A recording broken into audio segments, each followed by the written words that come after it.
Hi everyone, in today's video I'm going to talk about the latest character that was just released, Kasa. Um, let's start with his animation. This is a really cool animation, so let's just play that again. So you see he started off as a Crash Canvas and then change into Eagle Marine and then changing into Phoenix Iki before turning back to himself right now. This is super cool. So basically this is kind of displaying how he was represented in the anime or the manga, depending on what you watched. But yeah, this is super cool. This is probably one of the best intro I've seen. But anyway, back to the main point. We'll be talking about his skills, his constellation, his armor, etc. I'll also be giving some of my thoughts about some of the formation and lineup you should utilize him in. And finally, I'll be talking about whether he is a character worth investing.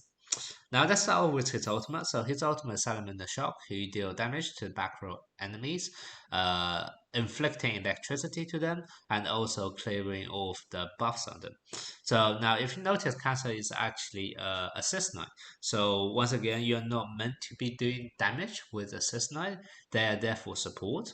And this ultimate exactly demonstrate that. So you are not really looking at how much damage he's able to deal, but you're looking at for the additional effect, which is sending them to electricity and also clearing off the buffs. So that's kind of the direction you really want to utilize Kansa in. Next, we have Inside Weakness. This is also a very interesting skill, mainly for it at its highest level, which is level 4. So basically says if the target is under electricity, you're able to stun them for 3 seconds. Now, 3 seconds is actually not bad.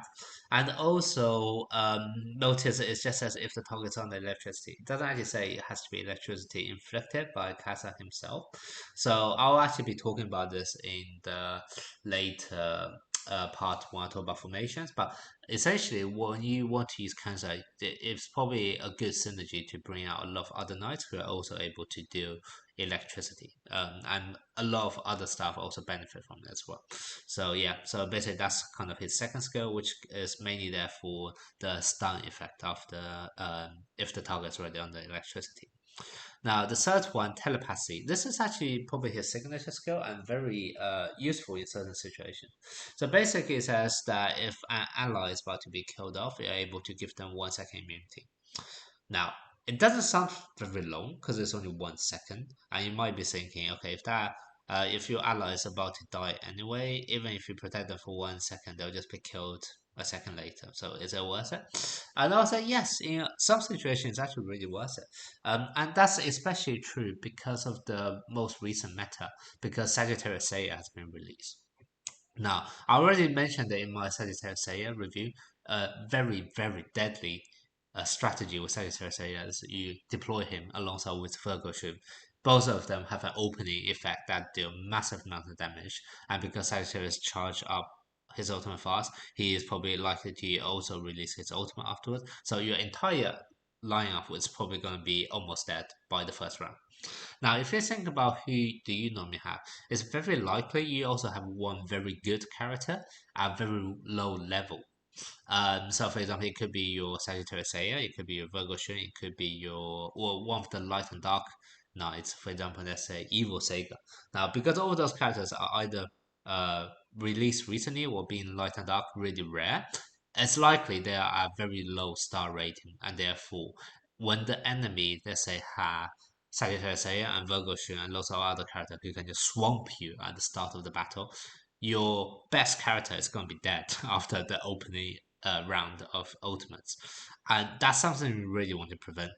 And that's where telepathy is actually really useful because it kind of allow you to live through that initial first round. Now, granted, if your ultimate is not ready right afterwards, then it may not change the tide of the battle, but at least it gives you a much better chance to really make sure your best character actually survives through. Well, when I say best character, I normally mean your lowest level character, but a lot of times that is your best character as well. At least in my case, because they are fairly new release character with the more rare characters. So yeah, like I said, telepathy, you may underestimate how useful it is purely because uh, we are not talking about right now everyone already have all the character at their highest level, right? We are playing this game for only for the last 1, 2, or 3 months. Unless you spend lots of money on it, your characters are not all leveled up evenly. So at least for this portion of the game, until all of your characters is maxed out, I do believe Casa has a quite interesting role to play in certain PvP situations. All right, so that's enough about this skill. Let's move on to the last skill, which is Mind Vision. So this is also fairly interesting, which is basically when Casa is under or being targeted by someone, he can reduce the attack of the enemy by 50% when they release their skill. Now, this is ridiculous when it's up against certain main damage dealers. So basically, there's two things you want to do. One, if the enemy's main damage dealer is a single target, you want to position it so Casa face directly opposite them. So let's say it's opponent Sagittarius, uh, Aurorus. You basically what you want to do is you want to use this to make sure that you're able to survive through Sagittarius' first round of ultimate, and because you survive through that, he's not going to recharge his Cosmo immediately, and therefore you kind of put a break into his snowball effect. Or you can also put it against certain good characters like, let's say, Sagittarius Seiya or Deathmask, who target multiple enemies at the same time. Now, because they do so much damage, you're releasing this by 50% immediately. That is going to help the survivability of your team greatly. So for that reason, this is also a very, very useful skill in my opinion. All right, now let's talk about his clothes. So his clothes is, to me, is nothing too amazing. You kind of just reduce the cooldown time for telepathy and mind illusion. So mind illusion is actually, this skill. If at the highest level, you by additional 20% and you already have 50% here, by 70%, that is a lot. That is a lot. But it takes a lot of resource to get that. And reducing telepathy cooldown by only 2 seconds, that to me doesn't make too much difference because it's a quite long cooldown anyway.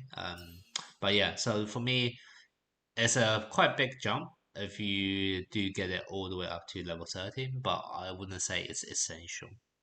Next, let's talk about Constellation. Once again, the first one is not the greatest. It's basically extend the time of electricity, but that's only for Salamander Shock. So that's only your own ultimate.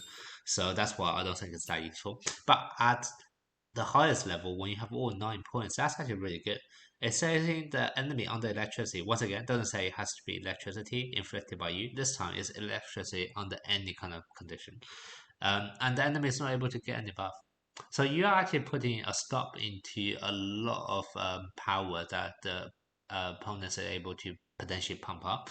So if you see the opponent have loads of characters who are able to grant buffs, so let's say Virgo Shun, or maybe if the opponent have a Sagittarius Seiya, who the more buff they have, then the stronger they get. Then Kata is a very good counter to them. So I do think once again at 9 star points or destiny point, that's really good skill, but it's a lot of resources to get them. So if you do want to build him budgetly, I do think it's able to do so because the main skill you really want to utilize is kind of telepathy, who you can use straight away without anything, and also mind vision to kind of slow down the attack of your enemy. Once again, you can kind of do that in a fairly budget way. Now let's talk about some formation ideas for Casa. Now because Casa skills have really good synergy when the enemy is under electricity, you really want to bring characters who are able to inflict electricity. So some obvious choices would be Virgo Shun. You can also bring Leo. They are both really good characters, so I definitely recommend you pair them up with Casa. You can also bring Shania. Sheena, sorry. Sheena is also able to inflict electricity and then able to do crit damage when the enemy's under electricity. So that's also very good. Now that kind of brings you to down a fire and earth formation route. You have two fire knights and two earth knights right now. So for the last slot, you just want to bring someone else from fire or earth. Now you do definitely need someone else up front. You can potentially put Kata up front, although I don't really recommend it. Because Kata is more of a support, you kind of need him at the back.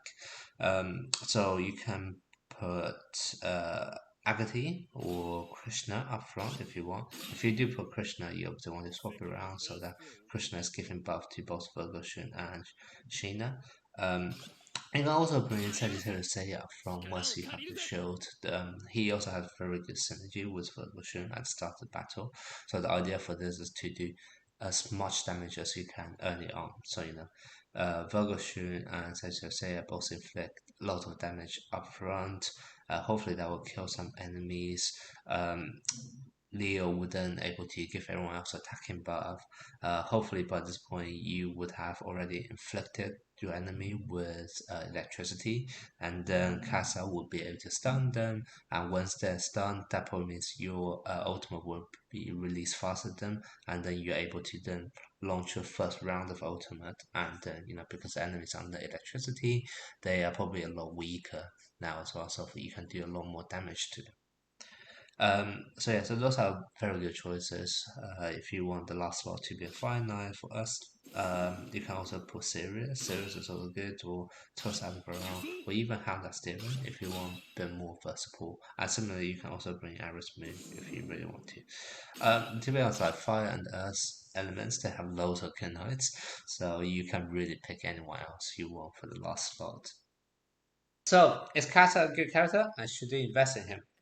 He's definitely a good character in my opinion.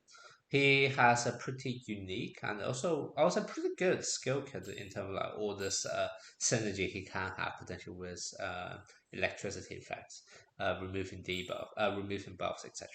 Um, Now, the one thing that's definitely holding him back, I have to say, is because he's an Earth Element Knight, and there's just so many good Earth Element Knights now. If like earth and fire are probably the two elements I never really are in shortage of a knight because there's just so many good options there. For earth, you have your Taurus Aldebaran, you have your Capricorn Shura, you have your Virgo Shun, you have your Hound Asterion, you have your Sirius. That's five solid slots already. And then on top of that, you also have Argo, who's also pretty decent. So, do I really need a seventh good Earth Knight? A lot of time you probably struggle to find a situation where you have to bring Casa. Now, having said all of that, Casa is very, very good in one situation, and that is a meta situation, which is when you're up against the opponent Sagittarius Seiya and Virgo Shin. The ability through telepathy to make sure one of your knights is able to survive through the first round of opening attack, that is actually really potential game changing. So I definitely do think he has a very unique um, position and role in that situation. And I do say it's going to be a meta situation. You may not see it right now too often because Isaiah and Ferguson are both only released recently, but I fully predict going forward you'll see that almost in every single lineup. So you definitely need a way to counter that, and Casa is one of the few ways for you to be able to counter that particular strategy. Um, so for that reason, I do think Casa, you should have at least a copy in your box, and I do mean that probably just one copy or two copy during this event, maybe two copy, I would say, to get it up to a 7 star. But I probably wouldn't go investing any further than that, unless you are really in a shortage of Earth Knight.